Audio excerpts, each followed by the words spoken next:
The Jack Benny Program. Quality of product is essential to continuing success. Sold American. Lucky Strike means fine tobacco. So round, so firm, so fully packed, so free and easy on the draw. LSMFT, LSMFT, LSMFT. Today, tomorrow, And always. Lucky Strike means fine tobacco, so round, so firm, so fully packed, so free and easy on the draw. Quality distinguishes a man, and quality distinguishes a product. Lucky Strike means fine tobacco. Yes, Lucky Strike means fine tobacco. The finer, the lighter, the naturally milder Lucky Strike tobacco. So smoke that smoke of fine tobacco, Lucky Strike. Sold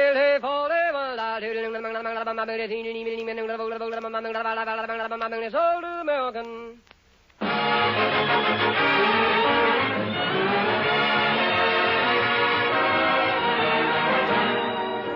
The Lucky Strike program starring Jack Benny with Mary Livingston, Phil Harris, Rochester, Larry Stevens, and yours truly, Don Wilson.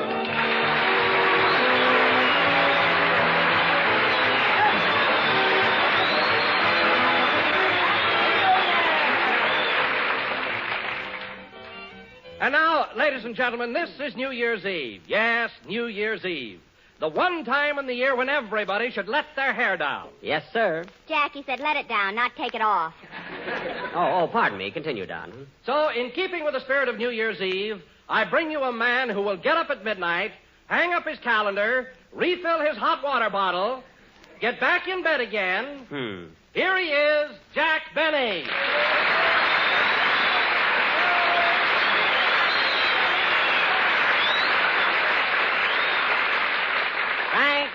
Thank you. Hello again. This is Playboy Benny, wishing you all a Happy New Year. Don, that was a funny introduction, and this being New Year's Eve, I'm not going to be mad at you. Of course, I'll hate myself in the morning. Yes, Don, here it is, New Year's Eve, and in just a few hours, it'll be 1945. 1945.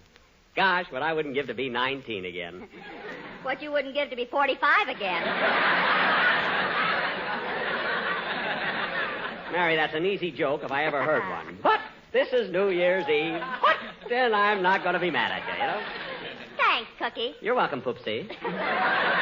Oh, hello, Phil. I didn't see you come in. Hiya, Jackson. Well, I wanted to surprise you. Do you notice anything different about me? Let's see, a new tie? No. New shirt? No. Oh, a new suit? No. Oh, what is it? I'm wearing those lousy shoelaces you gave me for Christmas.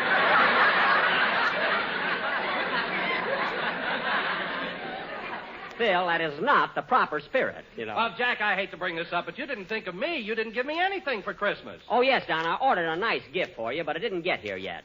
See, they're having a little trouble at Montgomery Ward. You know what I mean? And listen, kids, now that you brought it up, that was a fine present you all chipped in and gave me. A gift certificate for a dinner at the Thrifty Drugstore. The meal was good, but I kept slipping off the stool all the time. Anyway, kids, Christmas is over, and after our program, I want you all to come over to my house and see the New Year in. Boy, am I going to have fun. Oh, sure.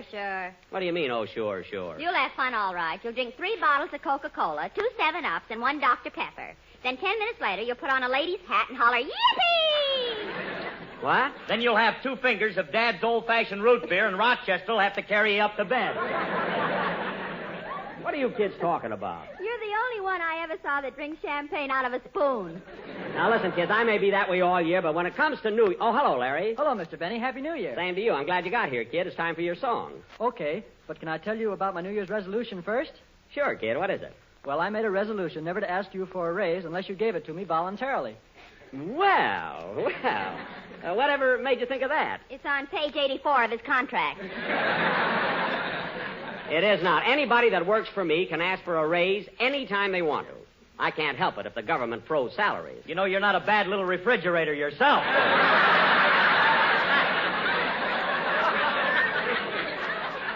All right, Phil, all right. But the next time you want a raise, ask for it yourself. Don't send Alice and the kids around.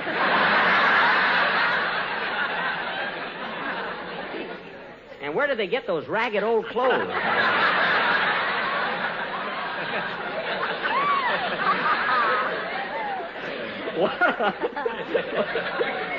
What a corny act they put on. Say, Jack, What? getting back to resolutions, it wouldn't hurt if you made a few yourself. Mary, I've already made a resolution. You'd be surprised if I told you what it is. No kidding, Jackson. What is it? Well, I made a resolution that from now on I'm going to be friends with Fred Allen and never say anything against him. Ah, Jack, that's really swell. You're really being magnanimous after all the things Alan has said about you. Oh, Don, it was all in the spirit of fun. Alan's the nice guy. Never meant those things. It was just for laughs. Yeah, you're right, Jackson. But I'll never forget the laugh Alan got when he said you squeeze a nickel so hard you get milk out of the buffalo. He was sharp that night, that kid was. Oh, did Alan say that? Yeah. What a sense of humor, really. And I'll never forget the time Alan said that you're so bow-legged and your girl is so knock-kneed. When you dance together, you look like a mix master.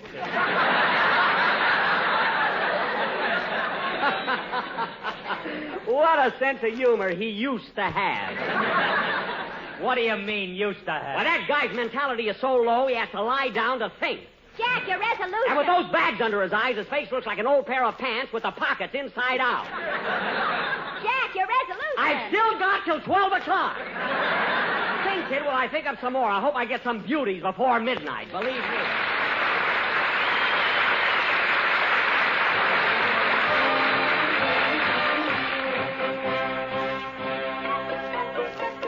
With my light brown derby and my bright green tie and my hair all slick upon my head, I went to lose a lonely hour on the trolley and lost my heart instead.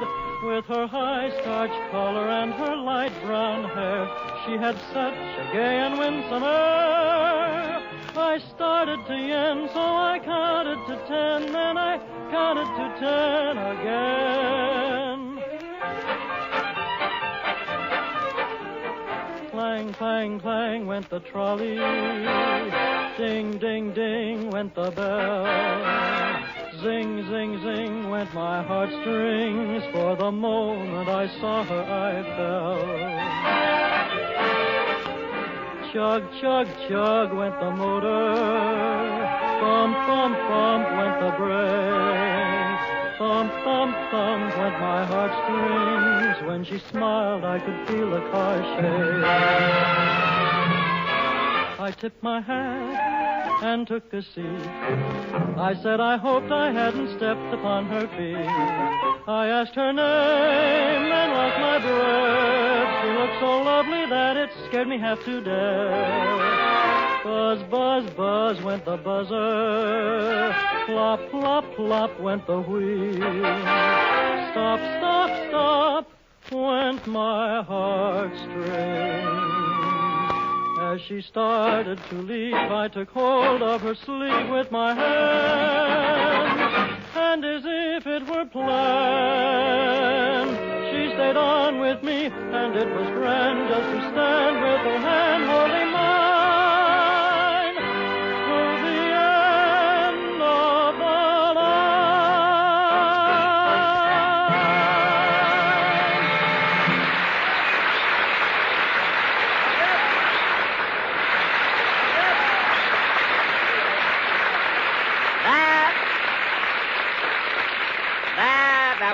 Hey, it's a good live number there, Larry. That was a trolley song sung by Larry Stevens. And now, ladies and gentlemen, as is our custom every year at this time, we will present our annual New Year's play entitled The New Tenant, or Goodbye 44, Hello 45. As most of you will remember, this is an allegorical fantasy that takes place... Hey, Jackson, just a minute. What do you mean by allegorical fantasy? Well, for instance, Phil, did you see Dumbo, the little elephant with the big ears? No. Did you see Ferdinand the Bull? No. Well, did you see the reluctant dragon? No, I haven't had a drink in 3 months, Jackson. I've been trying to get away from this stuff. You know, well, I'm not going to explain it to you, Phil. You'll understand it as we go along. And that last thing you said is a lie anyway. Now, in our... not even in the script, I know. Now, in our fantasy, I will again play the part of the old year 1944, who has been living in a big boarding house called the United States, which is run by Uncle Sam and his wife, Columbia. Hey, Jackson, am I going to play the part of Uncle Sam? Yes, Phil, you'll wear a bright blue jacket with white stars on it and red and white striped pants. And I'll lay 8 to 5 people who think I'm Bing Crosby. Never mind. Now, Mary, you play the part of Columbia. You'll be Phil's wife, and you and Phil have 48 children. Holy smoke, now they'll really think he's Crosby. Let me explain it to you, Mary. Your children are the 48 states. You see, each state is a child. Oh, Jack, how could I possibly have 48 children? Mary, you were born in 1776. Oh. What are you laughing at? I look pretty good for an old babe, don't I? Not bad, not bad. Now, Don. Yes, Jack. You play a very important part in tonight's fantasy. You're going to be the world. The world, huh? Yes.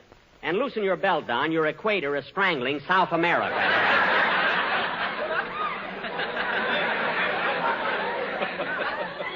And now, folks, this play will go on immediately. Oh, say, Jack. Yes, Don. Come here a minute. I want to show you something. What is it? Now, if I'm the world, then my chest must be the United States. Uh-huh. And right over here, a little to the southeast, is Goldsboro, North Carolina. Right here? Yes. Oh, pardon me, Don. I didn't know my finger was cold. I'm sorry. Well, anyway, Jack, this little town of Goldsboro is right in the heart of the tobacco country. I know, Don, but we've got a play to do. And you it's see. here that they get those finer, lighter, golden leaves of tobacco and make them into Lucky Strike cigarettes. Well, that's fine, Don, but you see, And that's our why fantasy- that slogan, LSMFT, is so true. But, Don, I can't see where that has anything to do with our New Year's play. You see, LSMFT stands for Lucky Strike, means fine tobacco. Yes, Jack, Lucky Strike means fine tobacco. Don, that happens to be a statement of fact, while our play is an allegorical fantasy. There's no connection. Oh, I'm sorry, Jack. Well, that's all right, Don, but don't bring it up again. Until next Sunday. Now, button up your shirt. Goldsboro's getting goose pimples there. And now, ladies and gentlemen, our annual New Year's play will go on immediately after a music... Oh, darn it. I'll get it. Hello? Hello, Mr. Benny. This is Rochester.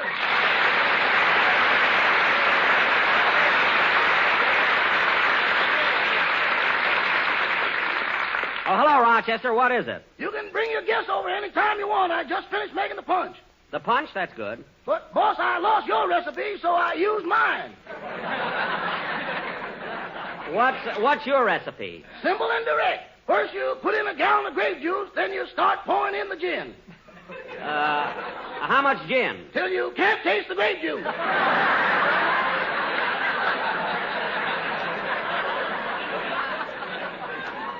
Oh, my goodness. That ain't all. Then you start pouring in the bourbon. Bourbon with gin? How much bourbon do you put in? Till you can't taste the scotch. Scott, what kind of a silly drink is that? Scotch, bourbon, gin, and grape juice. Get rid of it immediately. Okay, I'll see if I can drain it out of the washing machine. The washing machine, Rochester. I left my new shirt in there this morning. I know, boss. I noticed it after I poured in the stuff.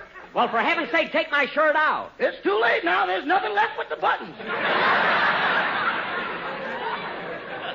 Oh, Rochester, this is the worst yet. At least you can take out the buttons. Oh, boss, they're so happy I hate to disturb them. Well, I don't know what to say now, Rochester. Don't monkey with it anymore. I'll be home right after the broadcast. Okay, goodbye. Goodbye. Oh, say, boss, Now what? can I leave about 10 o'clock tonight? I'm going to a New Year's party, too. No, Rochester. Every time you go to a New Year's party, you always stay out so late. Oh, I'm going to be back early this year. What time? About Thursday. Well, all right, Rochester. New Year's Eve. Enjoy yourself. But before you go, in fact, before I get home, I want you to empty that punch out of the washing machine. It's too dangerous to have in the house when you... Don't worry, boss. As soon as I hang up, I knew it. The punch exploded. Rochester, what happened? Rochester, are you hurt? Not unless I make a bad landing.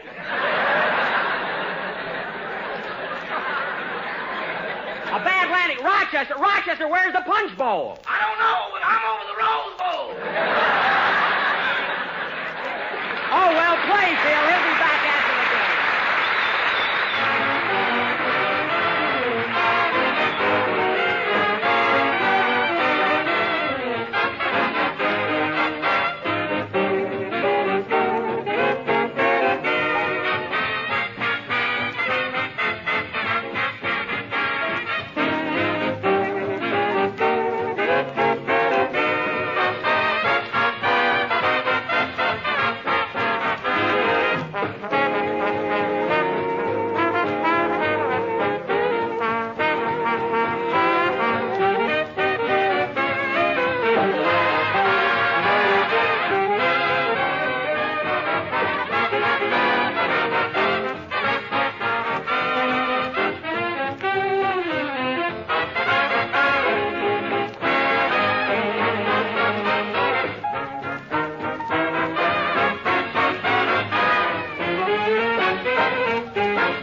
Canteen, played by Phil Harris and his orchestra. Now, ladies and gentlemen, for our annual New Year's play entitled The New Tenant, or Goodbye 44, Hello 45.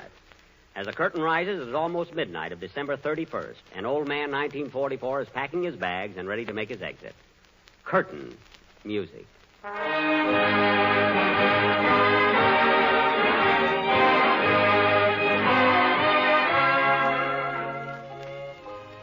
Oh, Columbia, come here a minute, please. What do you want, 44? Got to gather up my things before little 45 gets here. Hand me those, will you? Are these yours? Yep. Why, old-timer Bobby socks. Well, I've had my moments, you know. Now, let's see. Might as well pack those racetracks. They ain't going to be used for a while. See, there's Bay Meadows. Here's Hialeah. Yep. And here's Santa Anita. Say, I never knew they had a $10 window. And what else? Oh, yes, hand me that bundle of swing music, will you? Here you are. Thanks. I'm going to dance with the dolly, with the hole in her stocking, with the hole in her stocking, with the hole in her stocking. Sloppy little dame, ain't she? Oh, clang, clang, clang went the trolley. A ding, ding, ding went the bell. Come in. Hello, old-timer. Oh, hello, Uncle Sam. Where you been the last few weeks? Oh, I've been all over. I've been delivering Christmas presents to all my nieces and my nephews. Well, Sam, you got here just in time to say goodbye to 1944. Yep. In a few minutes, I'll be leaving you, and I'll never be back on Earth again. Gosh, kind of feel sorry for you. Why? Now you'll never know what happened to Snowflake and Shaky.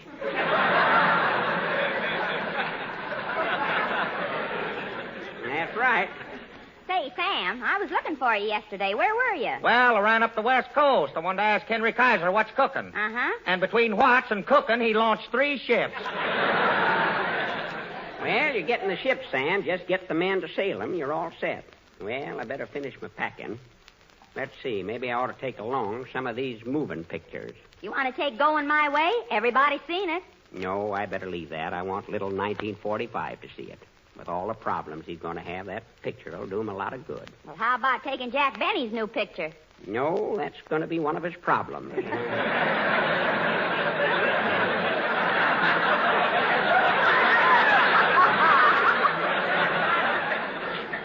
Well, maybe I'd better... Come in. Well, howdy, everybody. Hi, old-timer. Well, what do you know? It's the world come to say goodbye to me. Yeah, I'll miss you, old-timer. Lots of things happened to me while you were here. That's right, world. We had 365 exciting days, didn't we? Yeah. What you laughing at, world? Remember last month when I burped and Tokyo had an earthquake? Yep. Say, world, your earthquake shook them almost as bad as my B-29s. You're right, Sam. Say, World, why don't you hang around till the new tenant arrives? Sure, stay a while, world. Sit down on the refrigerator, cool off your Arctic Circle. Say, Columbia. Yes? Tune in the radio. This will be my last chance to get a little entertainment. Okay. You're listening to another broadcast of Mr. Keene, Tracer of Lost Persons. The next case is that of a man named Benito Mussolini, alias Il Duce. A sure way to identify this fugitive is to get him up on a high building and show him a balcony. If he steps out on the balcony and makes a speech, he's Mussolini. If he steps out and there is no balcony, let's hope so. I wonder where he's hiding. Oh, I wouldn't worry too much about him. His troublemaking days are over. Yeah, I'll get another station. And now that you have answered the first one correctly, would you like to try the $2 question? Yeah. The $2 question is a simple one. Oh, by the way, what is your name? My name is Adolf Hitler, but for $2 you can call me Schickelgruber. All right, Adolf. Would you like to try the $4 question? Yeah. You will be Nobody asked you, Gering. Please, no coaching from the audience. Now for the next question. Tell me, Adolf, who won the Battle of Stalingrad? Germany. I'm sorry, that's the wrong answer. Wrong! Schweinhund, you call me wrong? Adolf Hitler can't be wrong. I'm always right. Heil Hitler! Heil myself! Verbluten, Druden, Dammkopf, und Druten! Adolf, stop chewing up the rug. I know what you are thinking. You are thinking that because I chew up rugs, I am crazy. I am not crazy. I am Adolf Hitler. I am one of the greatest. Row.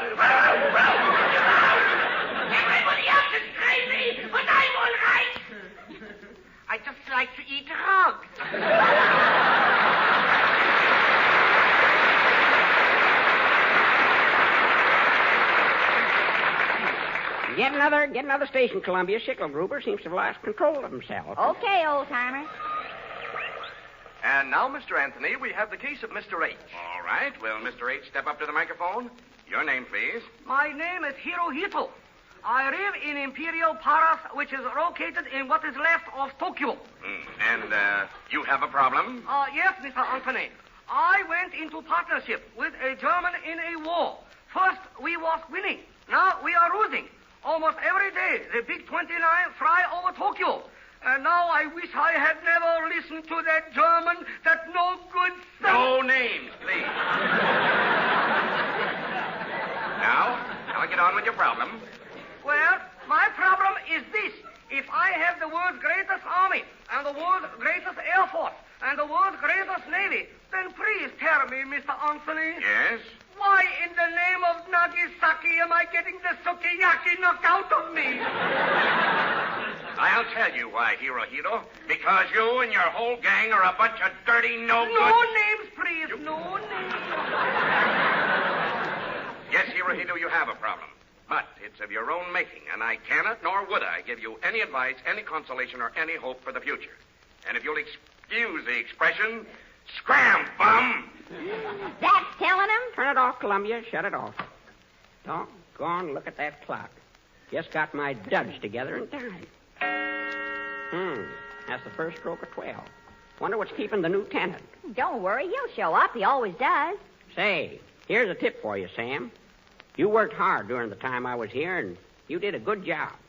But I want you to work even harder for the little fella that's coming in. Well, don't you worry, old-timer. I'm really rolling now. Time's a-fleeting, but I can't leave till that little shaver gets here. That must be him now. Yeah. Come in. Well, it's the little new year. Hello, Sonny. Hello, old-timer. Isn't he cute? Just look at the size of him. Yeah. Bet he doesn't weigh much more than Sinatra. What's that you got under your arm, Sonny? Some forms I'm going to try awfully hard to get signed this year. Yeah? What are they? Well, here's the most important one. It says, how do you pronounce these big words? Let's see it. Oh, that says unconditional surrender. Well, I hope you get them signed darn soon. Hey, kid, I want you to meet Uncle Sam and his wife, Columbia. Glad to know you, folks. Hello, Sonny. Hiya, Bub. You ought to have a coat on with them diapers. It's pretty chilly tonight. Yeah, I sure was cold the first night I got here. Say, Bub, I almost forgot. This is the World. Want you to meet him, too. Hello, son. Hello. So you're the World, huh? Yes, sir. Gosh, there's enough room on him for everybody. Well, there should be, but there are a couple of fellas that are trying to hog it all. They ain't never satisfied. Now, sit down, Sonny. I want to show you my album. A few pictures I took while I was here. Now, here's a family picture of a bunch of Uncle Sam's nephews. Say, they all look alike, don't they?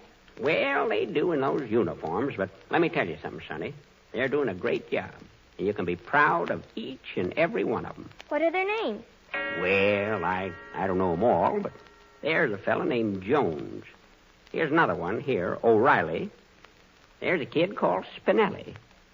Right next to him, see that colored boy there? Mm-hmm. His name's Johnson. Right in back of him, that's Lopez. Right alongside of him is a fella named Ginsburg. And the fella way over on this end here is Peterson. All good Americans. Now, Sonny, here's a picture of another group of Uncle Sam's nephews. Now, these boys felt just like you did. You know, about the world being big enough for everybody. These boys, just like the others, went out to do something about it. Gee, they look like the kind of fellows that would do a good job. They did more than a good job. Too bad they can't come back tell you about it. And listen, Sonny, one of your jobs is not to forget what they did. And here's something else you don't want to forget. What's that, sir? Well, you got to see that Sam's nephews and nieces here at home stay on their jobs. And keep giving blood to the Red Cross. And never stop buying bonds until you get that paper signed. You know, the one you brought with you. Yes, sir. And another thing. Say, old-timer, you better get moving. Oh, wait a minute. Don't rush me. Oh, by the way, son, Uncle Sam's got a nephew called Franklin that's been taking mighty good care of him. Ain't he, Sam? Darn tootin'. So keep an eye on him, son, and give him all the help you can. Franklin, eh? I'll write that down. Well, my time's almost up. Gotta be leaving now. Goodbye, Junior. So long, Pop. Goodbye, Sam. So long, old-timer. Well, here I go. Goodbye, 44. So long, Columbia. Keep 'em flying.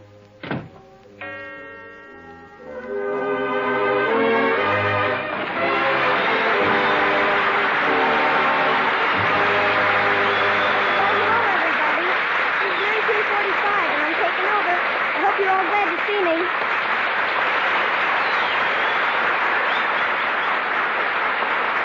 Jack will be back in just a minute, but first, here's my good friend L.A. Speed Rig. He pulled it to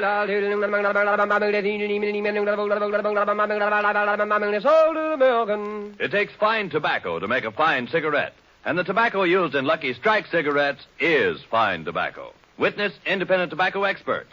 Men like Mr. Charles W. Jenkins of Bowling Green, Kentucky, who said, As a warehouseman, I have seen Lucky Strike by the lighter, naturally milder tobacco. And so I have been smoking Lucky's for 24 years. The next time you buy cigarettes, remember Mr. Jenkins' statement.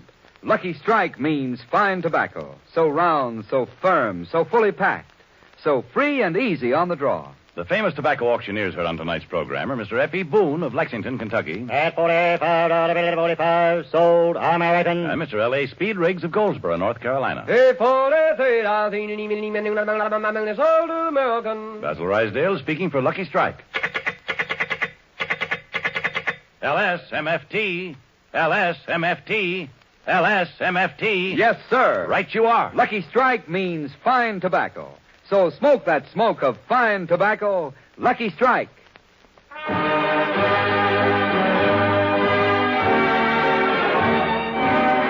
Good night. Happy New Year, everybody.